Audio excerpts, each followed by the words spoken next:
between. I guess So. I felt like that was an important tidbit.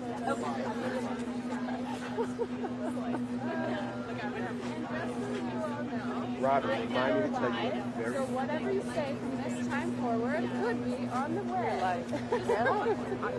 Just good thing to say out loud to people.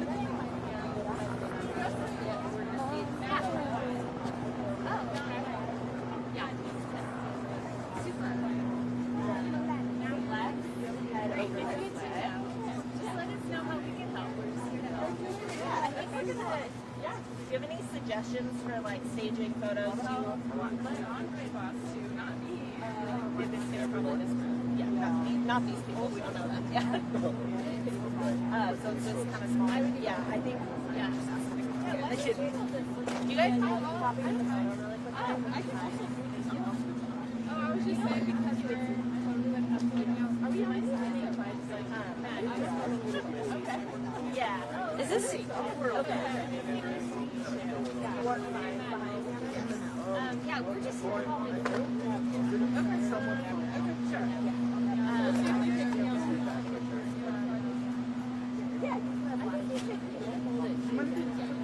Okay, we're gonna take some photos. I'm gonna get nice to feel like there's a crowd. Unless somebody tells you. Yeah, come on down. Hey. Hello. Someone has the should I put that in there? Giving that to Vanessa. Alright. And will you just like kind of make for some of the photos, make it look like you're using it? Even though we won't be using it. Do you have a relevant chance? Not really. Alright. Oh, should we think of a chance? I think let's take the photos now. I just need them to get. Oh, okay. Yeah. Yeah, thank you. Good work. Okay.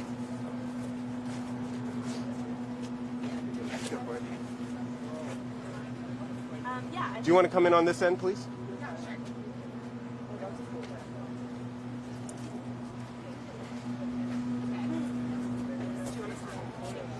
Wait, Julia, Lissa, you want to come in? Sure. Yeah, the more the merrier. The bigger the crowd, the better. Alright.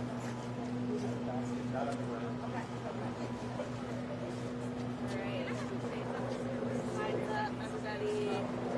How's it looking? Do you think you'll be able to get everybody? Yeah, for sure. Okay. How you guys feeling? You know. Yeah? Okay. We'll get a little fired up for the photo at least, huh? Okay. Do you want them on this side or this side? That side's probably better. Okay. Will somebody ask those people to slide over just a little bit? Lauren, do you mind asking them? You're going to have to go in a little bit more on the end. Just slide in on the back. And yeah, there we go. You guys come in a little bit. Yeah, nice. Nice. All right. I started. Say cut methane. There we go. Any fists up? What do we got? Hey, there we go. Nice. Couple more. Only one. Nice. Yeah, those look good. Okay. And my bullhorn, yeah. You guys want to somewhere? You guys want to do some chants? Like cut methane chant? Let's say cut methane. Andre? Okay. Yeah. We have another photographer coming in. Just didn't know Okay. if it was you. Okay.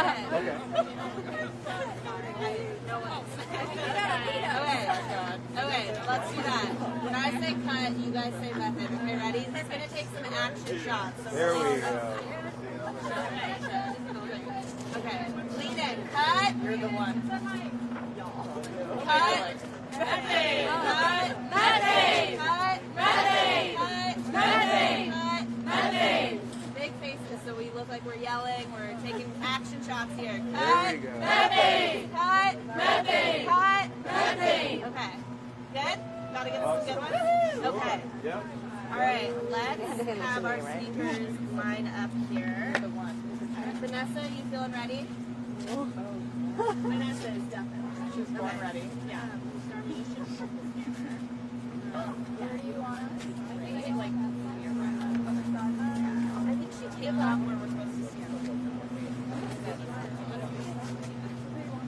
Hey, Abby, where did you want them to stand? well, we kind of shifted, but I think that ish is correct. But I can follow you. that's correct. But you tell That's perfect. That's perfect. Should we move? Okay. I'm here to support you. I'm sharing all your Yeah, thank you. So my name's Vanessa Lynch, and I'm a state coordinator for Moms Clean Air Force. I live in the suburbs of Pittsburgh, Pennsylvania, on top of the Marcellus Shale with my husband and 2 children, where my extended family has lived for the last 4 generations. I'm Liz, by the way. I came from very nonsense.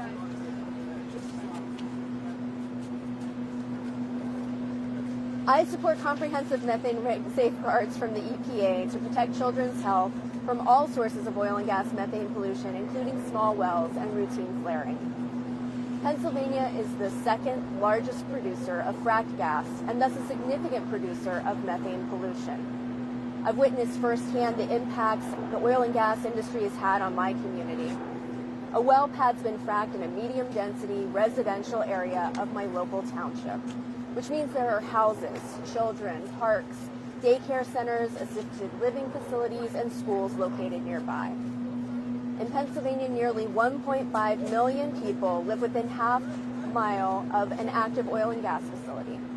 300,000 students attend schools and daycares within a half mile of an oil and gas facility. And as the oil and gas industry continues to add well pads in neighborhoods all around me, those numbers continue to grow. Methane's a potent greenhouse gas contributing to the climate crisis we're facing today. Quickly and significantly reducing methane pollution is one of the best levers we have to slow the rate of climate change now and help clean up the air to protect children's health. Of particular importance in Pennsylvania is fixing small wells with leak-prone equipment. These low-producing oil and gas wells are responsible for approximately half of the methane emitted from all well sites in the United States, while accounting for only 6% of the nation's oil and gas production. The methane footprint of these small wells is enormous and can't be ignored. And where methane's being leaked, health-harming volatile organic compounds are also being released. Last week, I joined our partners from Earthworks in visiting a small conventional well with leak-prone equipment, which had been discovered pouring out methane this summer in a county park near my home. My kids and countless others like them have spent hours swimming, snow tubing, and hiking in this park. The team estimated before being found the well had been rapidly spewing climate-warming methane and health-harming volatile organic compounds for months. The only reason this well was discovered was because the smells and sounds emanating from the site could be witnessed from a nearby trail. Fortunately, when informed of the well's leak, it was quickly fixed, but no one would have known it existed without this accidental identification. Leak detection and repair by companies must not continue to be optional. A strong methane rule would protect frontline families like mine. We know families who live near oil and gas operations are more likely to experience adverse birth outcomes, cancers, asthma attacks, and respiratory problems. My son, who struggled with periodic breathing difficulties throughout his childhood, needs protections, and so do the more than 200,000 Pennsylvania children who have asthma. Air pollution created by oil and gas operations such as benzene contributes to ozone smog, can damage lungs, trigger asthma attacks, and cause cancer. It's concerning that researchers are seeing an increase in certain cancers among children living within 2 kilometers of fracked wells in southwestern Pennsylvania, when Allegheny County, where Pittsburgh's located, is already in the top 2% for cancer rates in the country. The cumulative impacts of these public health crises from oil and gas air pollution is staggering. Now's the time to cut methane pollution, improve public health, and slow climate change in its tracks. The EPA must protect my family, my friends, and my community with the strongest methane pollution safeguards. Thank you.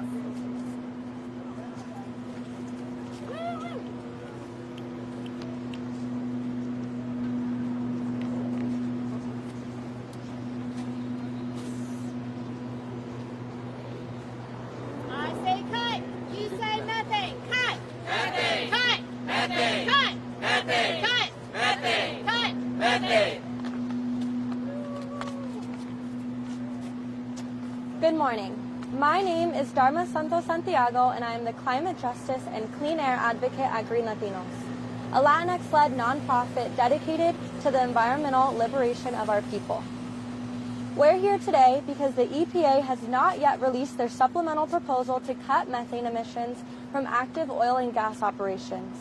And every day that passes is a missed opportunity to save lives and to meaningfully reduce climate and clean air pollution in a quick, cost-effective manner.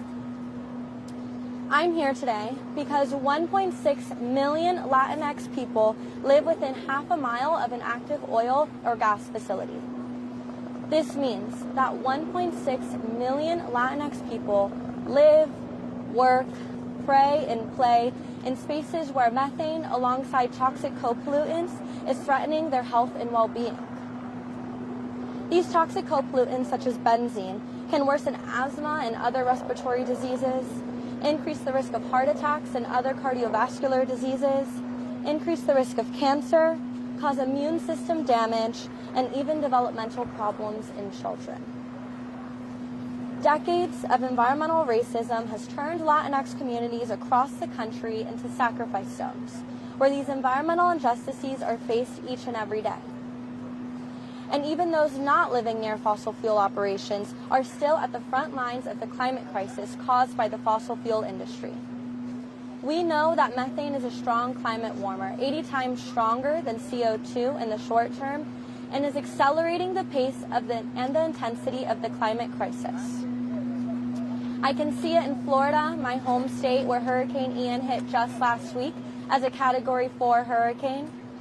I can see it in Puerto Rico, where my abuelas and my tias live, with Hurricane Fiona hitting just 2 weeks ago, nearly 5 years to the day from Hurricane Maria, another Category 4 hurricane. Or anywhere I look across the country, the message and the trends are clear. Latinx communities, Black communities, Indigenous communities, and low-income communities have and are always bearing the brunt of the climate crisis. And yet here we are, continuing to fight to protect one another. The EPA is long overdue in releasing this rule. Once it's released, we'd like to see the rule address 3 major items. The first is to require regular monitoring from small wells with leak-prone equipment. The second is to eliminate pollution from routine flaring, a common practice in the fossil fuel industry. And the third is to follow through on the EPA's commitment to incorporating methane emissions data collected by community groups. I'm asking the EPA to do what's right and to do what's needed and necessary to protect our communities and get this rule out as soon as possible. Thank you.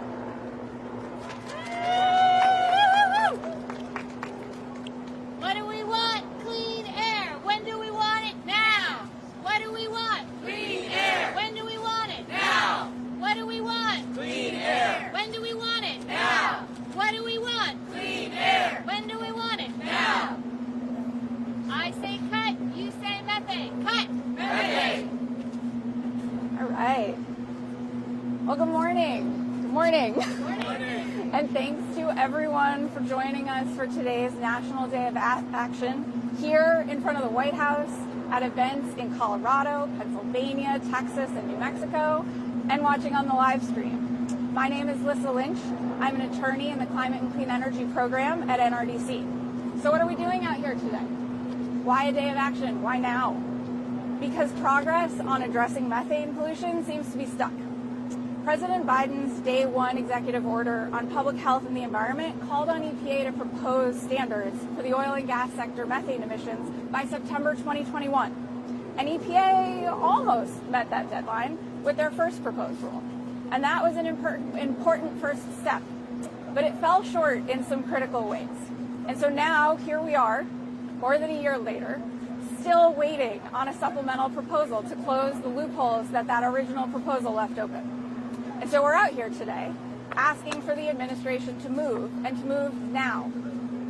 EPA can close these loopholes we're talking about with totally common sense improvements. Number one, EPA has got to eliminate emissions from routine flaring. It's a wasteful, dangerous, and unnecessary practice, and there's no question it needs to be reined in. Number 2, EPA has to require leak monitoring at small, low-producing wells.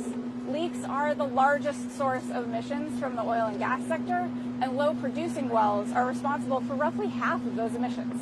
And number 3, EPA needs to incorporate community monitoring into their enforcement. One of the biggest challenges in regulating the oil and gas industry is staying on top of the sprawling infrastructure, and EPA just doesn't have that capacity.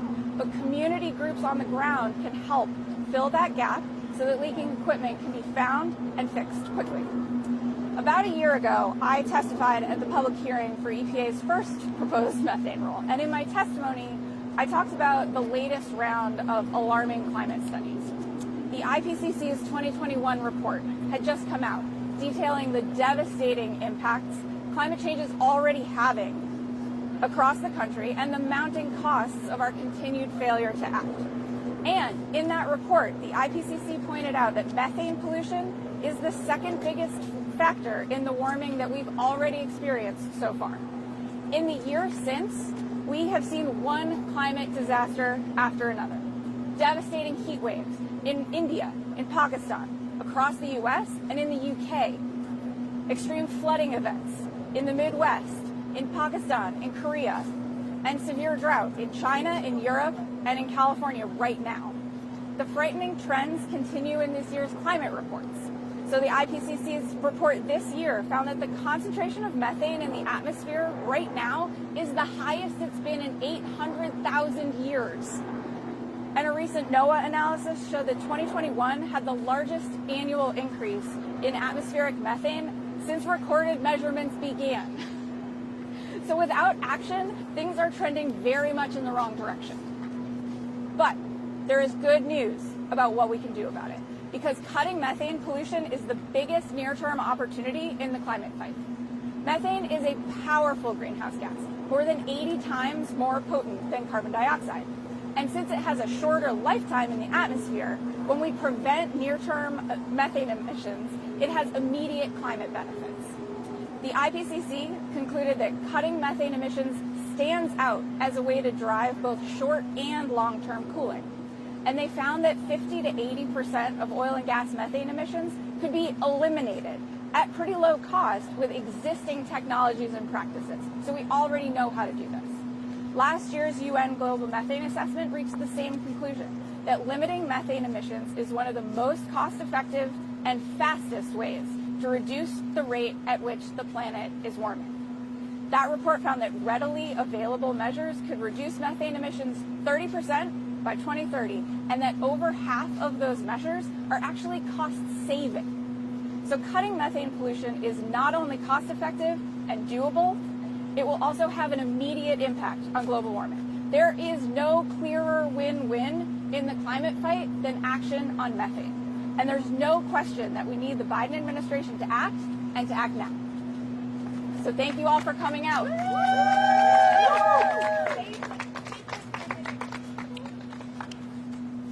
The seas are rising, and so are we. The seas are rising, and so are we. The seas are rising, and so are we.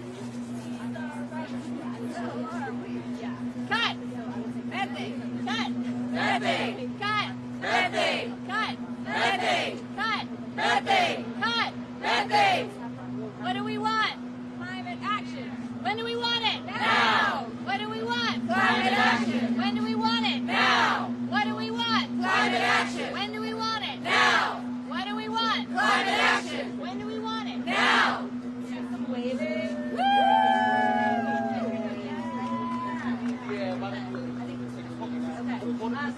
Stay put for some photos. Yeah. Okay, great. We have someone from the AP here who can take some photos. Hi everyone. We're going to do some photos after the speaking program. Everyone can just club and do